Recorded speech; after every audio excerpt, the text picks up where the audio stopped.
그들은 양의 옷차림을 하고 너희에게 오지만 속은 개걸든 이리들이다.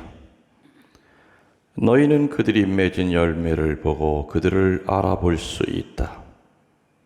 가시나무에서 어떻게 포도를 거두어드리고 엉겅퀴에서 어떻게 무화과를 거두어드리겠느냐. 이같이 좋은 나무는 모두 좋은 열매를 맺고 나쁜 열매는 나쁜 열매를 맺는다. 좋은 나무가 나쁜 열매를 맺을 수 없고 나쁜 나무가 좋은 열매를 맺을 수 없다. 좋은 열매를 맺지 않은 나무는 모두 잘려 불에 던져진다. 그러므로 너희는 그들이 맺은 열매를 보고 그들을 알아볼 수 있다. 주님의 말씀입니다. 찬미합니다.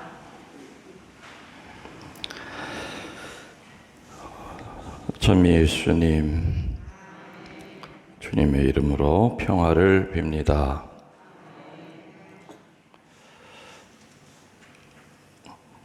오늘 첫 줄이 뭐로 시작이 됩니까?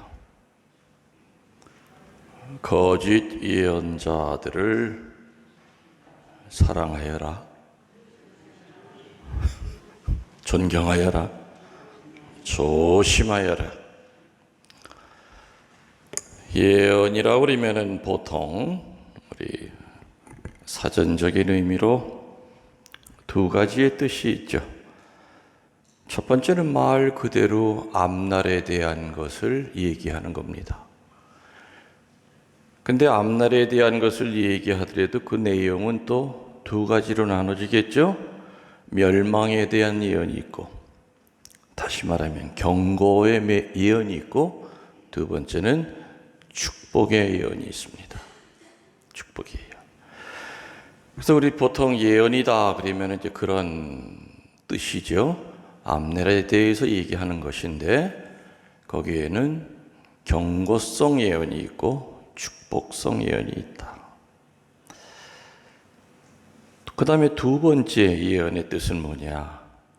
현재 지금 이 자리에서 어떻게 살아야 될지에 대한 예언입니다. 앞날에 대한 그 축복이 이루어지기 위해서는 개판으로 살았는데도 축복이 이루어질 수가 없죠. 그렇기 때문에 반드시 그 예언의 두 번째는 앞날에 대한 미래에 대한 것을 만일에 멸망에 대한 예언을 했다면 그 멸망을 피할 수 있는 방법을 알려주는 것이 또한 예언이죠. 또 축복에 대한 예언을 했다면 그 축복이 꽃을 피우기 위한 어떻게 살아야 되는지를 또 알려줘야 됩니다. 그래서 예언은 미래와 현재를 다 같이 아우릅니다. 오늘 복음은 소위 예언직을 받은 사람들에게 대한 큰 경고죠. 좁은 의미로 사제가 거기에 해당이 됩니다. 사제들이. 넓은 의미로는 세례 받을 때 우리 신자들은 세 가지의 그 직무에 오른다고 그랬죠. 왕직, 사제직, 예언직. 근데 넓은 의미는 교우들입니다. 그리고 좁은 의미로는 일선 현장에서 충실히 예언을 해야 될 예언직을 수행해야 될 사제들에 대한 경고의 말씀입니다. 오늘 예수님께서 예언자들을 조심하여라. 예언자와 스승은 같은 말인가? 같을 수도 있고 조금 다를 수도 있습니다. 당시에 소위 하느님의 이름을 빌려서 앞날을 예고하고 또 현재의 삶에 대해서 가르침을 해야 될 이 예언자들이 어떻게 살았나? 왜 예수님이 오늘 예언자들을 존경하여라 하지 않고 그 대신 그 앞에 거짓 예언자라고 그랬습니다. 참 예언자를 조심하려는 게 아니죠. 진실되게 사는 예언자들도 있지만 그때 풍토가, 흐름이 대부분 거짓 예언자들이 소위 모든 걸 다 갖고 있었다 이게 얘기죠. 권력을 갖고 있었고 재물을 치부하였고 또 백성들을 괴롭혔습니다. 그래서 예수님은 오늘 그들이 뭘 예언했는가를 보지 말고 그들이 살아가는 그 꼬라지를 보고 그가 정말 참 예언자요 스승인지를 판단해야 된다라고 얘기하십니다. 맞죠?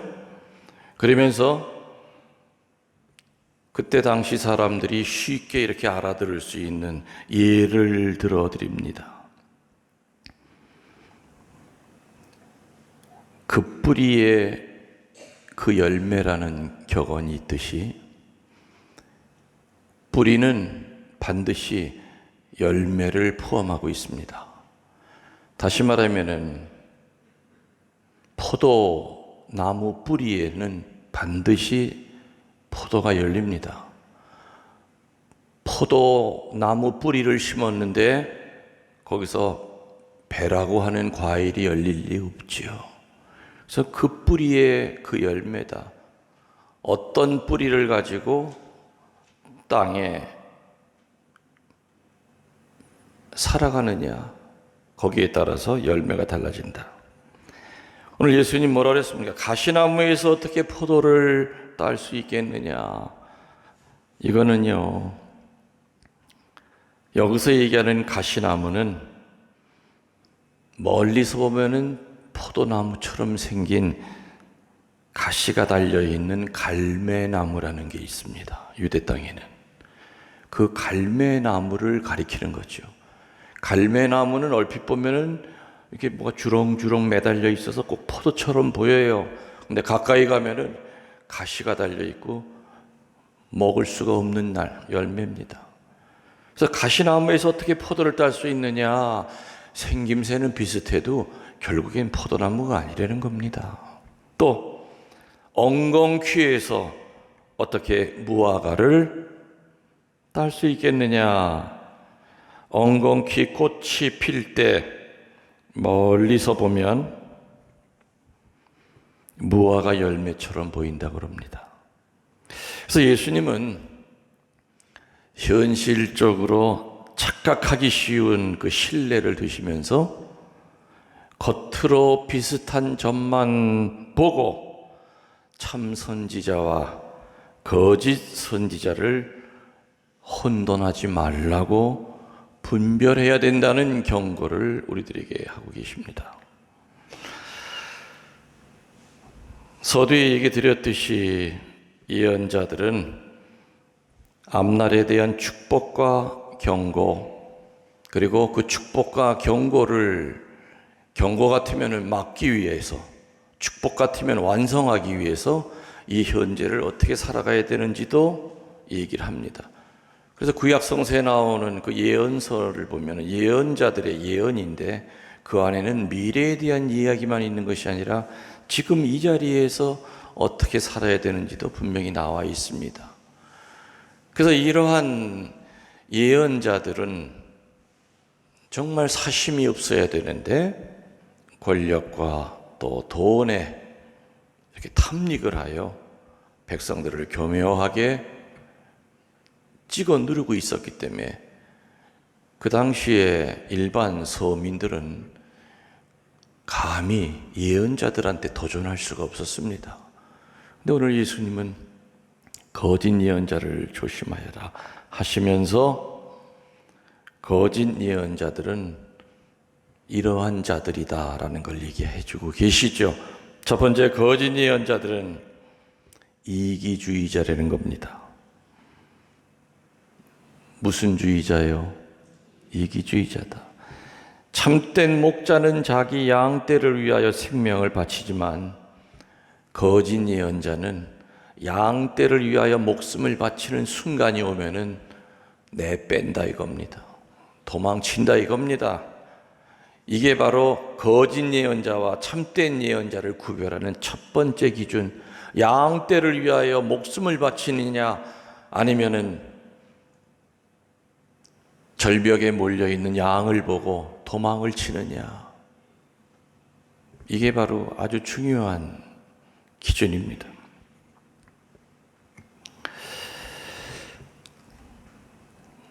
제가 고등학교를 미션 스쿨을 다녔어요. 감리교 고등학교를 다녔어요. 그래서 해마다 목사가 되려고 이 개신교 신학교에 들어가는 사람들이 보통 한 7, 8명씩 있었고, 지금도 우리 동창 가운데 목사들이 한 서너 명 있어요. 그런데 내가 그 당시 졸업이 65회 졸업이었는데, 그러니까 지금은 굉장히 오래된 학교죠. 내가 졸업할 때가 65회니까는 그때 65년 만에 신부가 된다고 가톨릭 대학에 들어간 게 내가 처음이었어요. 그러니까 그때 서류를 띄러 가니까는 교목이라고 그러죠. 학교에 있는 목사님이 날 보더니 참 내가 목사로 여기 있으면서 5점을 남겼다고. 다 목사로는 많이 보냈는데 어떻게 신부가 나오게 됐다고 해서 목사님 저는요 집안이 다 천주교예요. 근데 어떻게 내가 목사가 됩니까? 아이고 참 우길 걸 우기셔야지 하면서 서류 띄러 갔다가 대판 싸우고 나온 적이 있어요. 그래서 지금들도 친구들 가운데 이제 목사들이 있는데 처음에 목사님들은 이제 개척교회라는 걸 하죠. 이제 어느 큰 목사님 밑에 있다가 이렇게 나와서 대개는 또 이제 그 오래 머물던 우리 같으면 이제 보좌 신부 같은 거 하다가 그 교회에서 이렇게 그걸 내줘요. 분가를 시켜요. 작은 목사들을. 근데 대개는 힘들죠. 더군다나 도시에는 워낙에 개신교가 많으니까 시골 이런 데 가서 그냥 컨테이너로 조그맣게 이렇게 시작하는 목사님들도 있고 빌딩 지하 주로 지하에서만 이렇게 합디다 해요. 근데 내 귀에 그 목사로 있는 아무개 그 동창이 그 목회하는데 불이 났다는 거야. 불이 나가지고 아주 지금 난처한 처지에 빠졌다 그래요. 그래서 전화 연락이 돼가지고 전화 통화를 했죠. 그게 무슨 얘기냐? 너 무슨 교회에 불 났다고 그러는데 무슨 얘기냐? 그러니까 맞대. 어떻게 너한테까지 그 얘기가 들어갔니?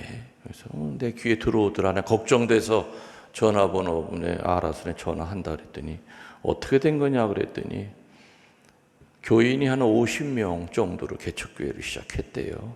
지금 얘기는 좀 옛날 얘기입니다. 아주.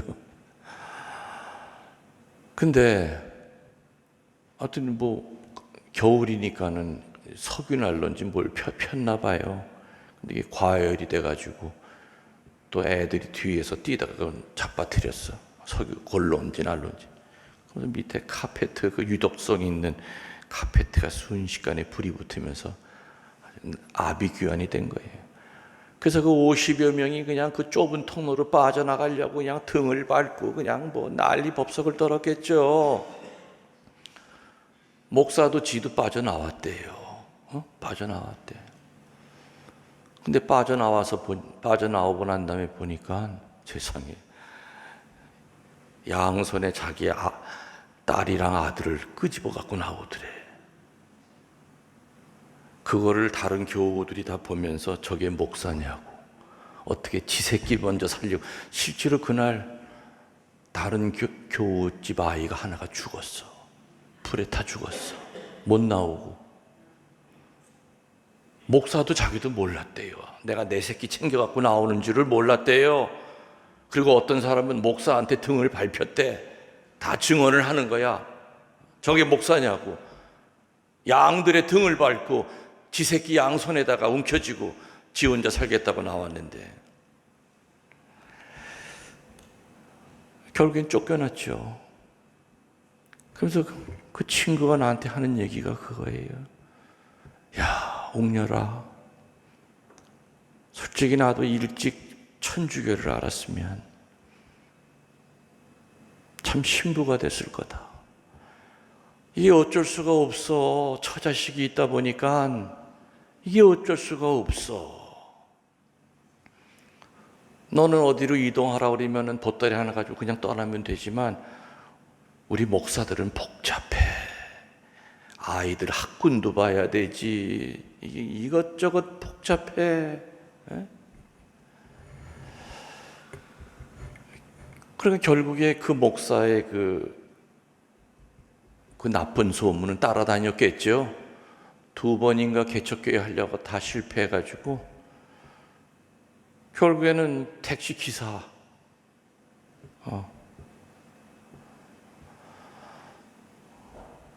그러니까 그런 거를 이렇게 보면은 물론 목사님들 가운데도 처자식이 딸려도 양들을 위해 목숨 바치는 참된 목사님들이 왜 없겠습니까? 당연히 있죠. 훌륭한 목사님들이 훨씬 더 많아요. 그래서 나는 그 동창들 보면은 신부 생활을 한 것보다 니들 목사 노릇하는 게 훨씬 더 어렵겠다.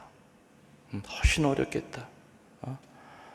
사진은 누가 신부님 봉투 하나 주면서 좋은 데 쓰세요. 그러면 갖고 있다가 힘든 사람께 주면 돼.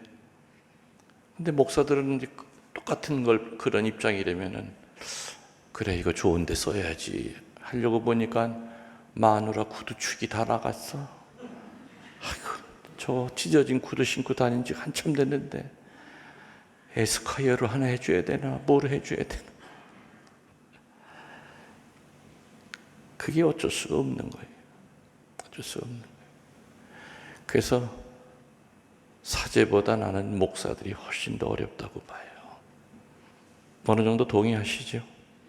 그래서 정말 처자식을 거느리면서 참된 목자로 살아가는 그런 목사님들은 난 성인이라고 봐.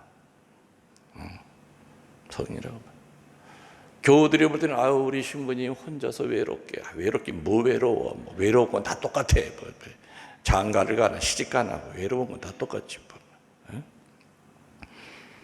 불편한 건 몇 개 있다고 그랬죠 내가. 끼 때마다 밥 먹는 거 만일에 혼자서 안 되면 그래도 밥 해주는 사람이 있잖아요. 또 뭐 불편하다고 그랬어요? 언니가 얘기했잖아요. 덩어리에 파스 붙일 때. 근데 그것도 요령이 생겨가지고 양면 테이프 해가지고 파스 한 장을 벽에다 붙여놓고 내가 가서 붙는 거야 이렇게. 아주 정확히 붙어 이제는. 한두 번 해봤나?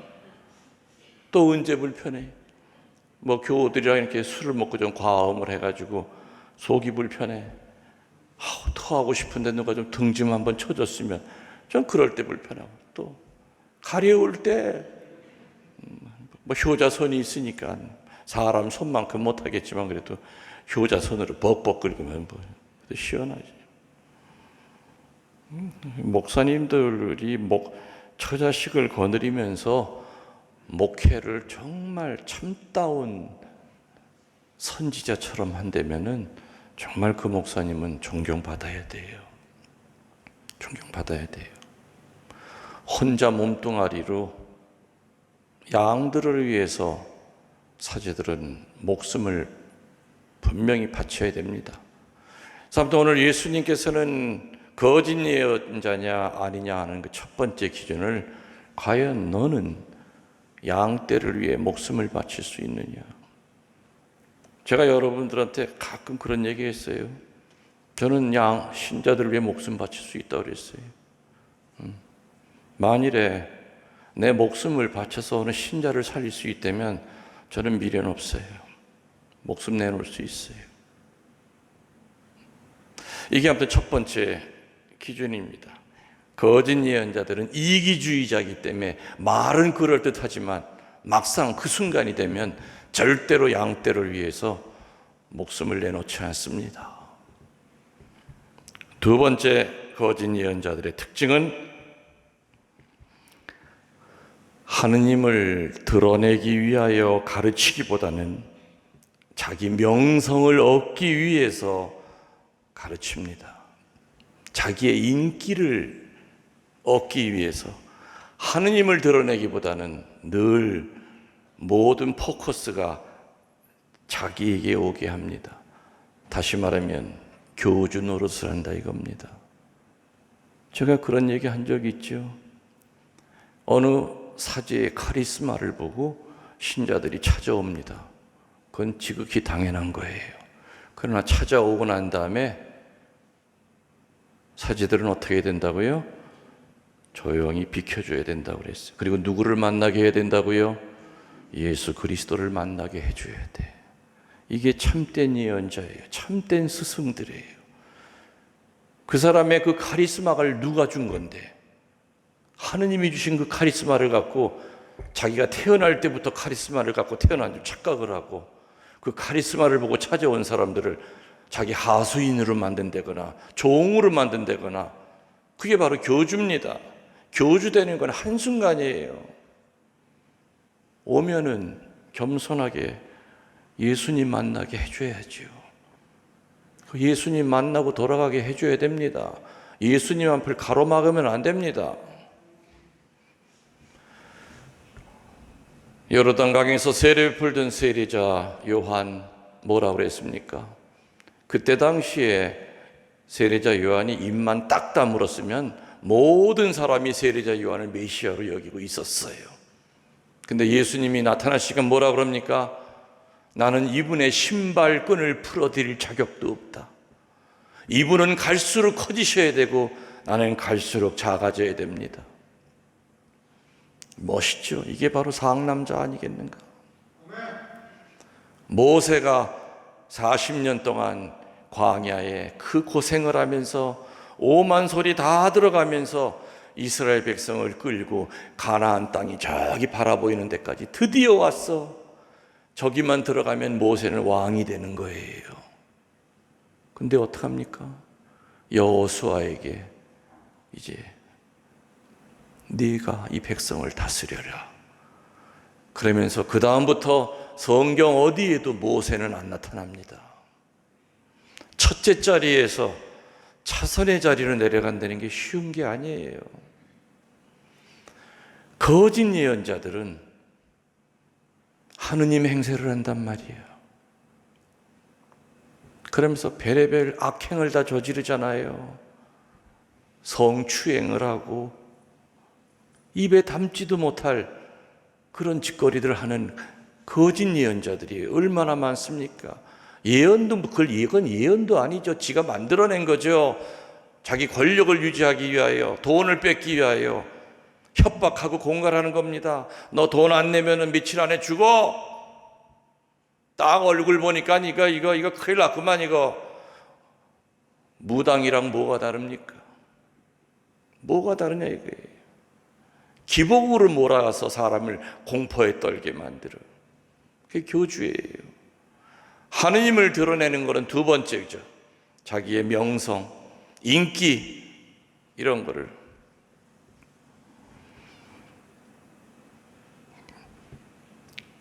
여러분 앞에 있는 김 신부가 그래도 이 긴 세월 동안 물론 많은 약점을 가지고 있지만 그래도 말씀을 전할 수 있는 그거는 뭐냐?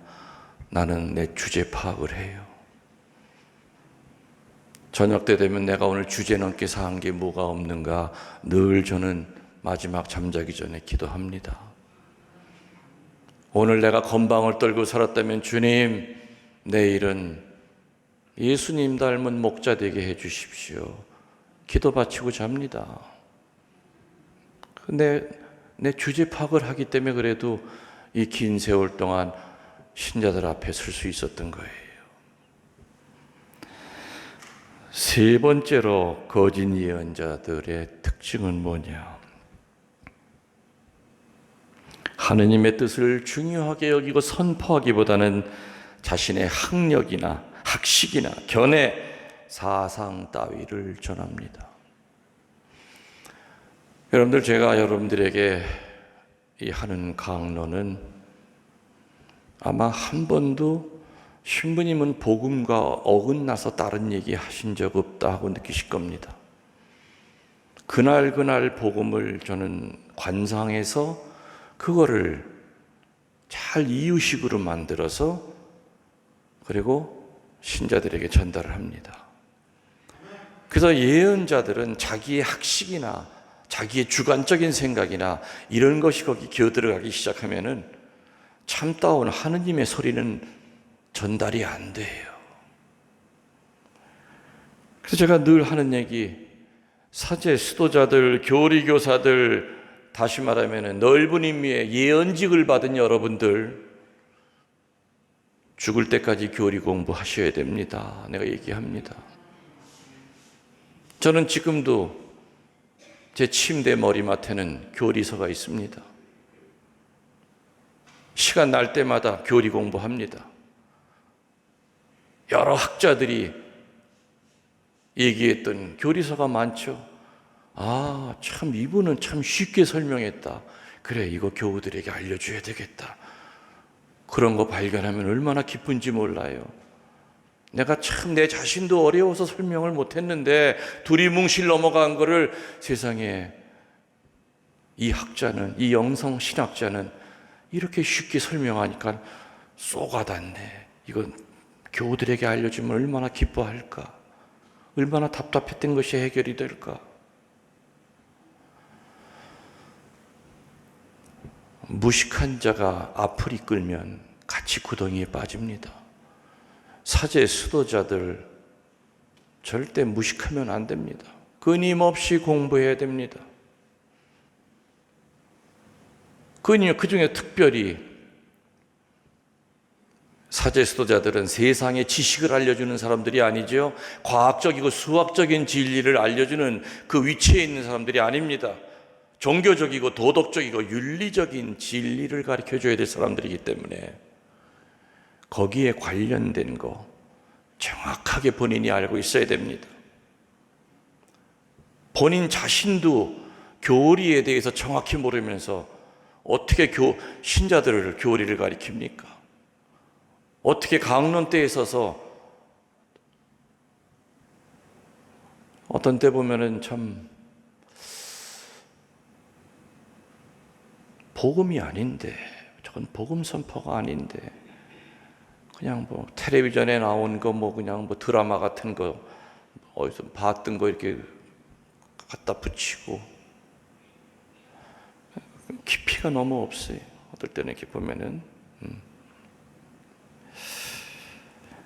물론 좋은 예언자가 되기 위해서는 여러 가지 조건이 있지만은 그러나 아무리 선천적으로 좋은 DNA를 갖고 태어났다 하더라도 또 후천적으로 노력을 많이 했다 하더라도 또 많은 체험을 했다 하더라도 마지막 성령의 도우심이 없으면은 그때는 거짓 예언자가 될 수밖에 없습니다. 하느님의 나팔수가 아니라 자기 자랑만 하다 끝납니다. 제대 위에서 울려 퍼지는 소리는 하느님의 목소리가 됩니다. 그 목소리는 치유의 힘이 있고 구마의 능력이 있습니다. 그리고 바위보다 굳은 믿음을 만들어줍니다. 교회의 역사 흐름에서 볼 때 구약시대 때도 거짓 예언자들이 있었죠.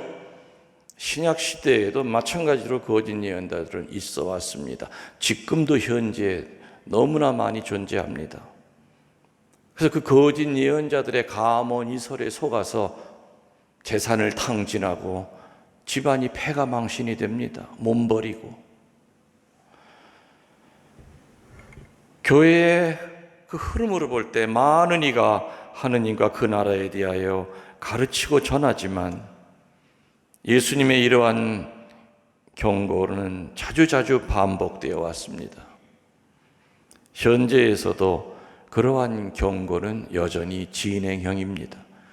거짓 예언자들을 조심하여라 하는 이 경고는 2000년 전이나 지금이나 여전히 현재 진행형으로 우리들에게 경각심을 불러일으킵니다. 그러므로 이런 거를 전하는 사제도 이런 복음을 들을 때마다 다시 한번 내가 과연 참다운 예언자요 선지자요 스승인지 아니면 나의 명예를 위해서 하느님의 이름을 팔고 살지 않는가 하는 것도 뒤돌아봐야 됩니다. 그래서 무엇이 참 하느님을 따르는 것인지를 이해하기 위해서 사견을 버리고 공명심을 버리고 자만심을 버리고 교회와 성서의 진실된 가르침을 예언자들은 강하게 소신 있게 설파해야 됩니다. 그러면 그 다음에는 성령께서 역사하셔서 부서진 마음의 소유자가 그 소리를 들으면 치유가 될 겁니다. 교만한 사람이 들으면 그 교만이 깎여나갈 겁니다. 아픈 사람이 들으면 다시 회복이 될 겁니다. 이렇게 간단히 거짓 예언자들의 세 가지 특징을 얘기를 드렸습니다. 자, 다시 한번 정리해 봅시다. 예언이라고 하는 것은 두 가지의 의미가 있다고 그랬죠. 앞날에 대한 축복이나 경고가 있다.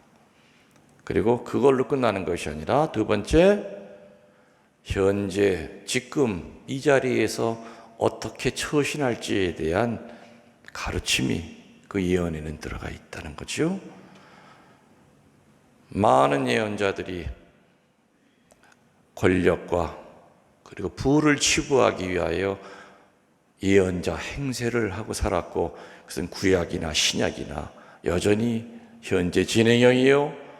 예수님의 이 경고성 발언은 지금도 이 시대에도 똑같이 강하게 우리들이 느끼게 됩니다. 거짓 예언자들은 세 가지의 특징이 있다고 그랬습니다. 첫 번째는 절대로 죽었다 깨도 양들을 위해 목숨 안 바칩니다. 이게 거짓 예언자들의 특징입니다. 두 번째는 뭐라 그랬습니까? 하느님을 드러내기보다는 자기의 명성을 얻기 위해서 교주 노릇을 한다. 그리고 예수님에게 못 가게 만듭니다. 그러면서 뭐라 그래요? 내가 바로 곧 뭐라고요? 재림 예수다. 내가 바로 하느님의 아들이다. 나중에 죽어서 그 인간들 얼마나 큰 벌을 받을까? 본인이 재림 예수라고 떠들면서 순박한 사람들 끌어다가 재산 뺏고 몸 뺏고 가정 파탄시키고, 그건 마귀보다 더한 놈들이에요. 그런 놈들은 죽어서 얼마나 큰 벌을 받을까? 예수님 행세하는 인간들 전 세계적으로 얼마나 많습니까 지금? 그리고 세 번째로는 뭐라고요? 거짓 예언자들은 복음을 가리키는 것이 아니라 자기의 사견, 자기의 지식. 그래서 듣고 난 다음에 결과가, 예수님이 얘기하신 다음에 결과가 뭐였습니까? 예수님이 강론하신 다음에는 항상 어떤 결과가 나왔다고요? 치유와 구마와 담대한 그 믿음을 심어줬어요. 근데 지식과 자기 자랑만 하다 보면 결과는 그게 아니죠.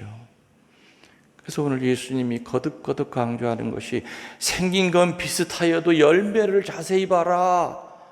이게 갈매나무인지 진짜 포도나무인지 자세히 봐라. 엉겅퀴인지 무화과나 열매인지 멀리서 보면 비슷하단 말이에요.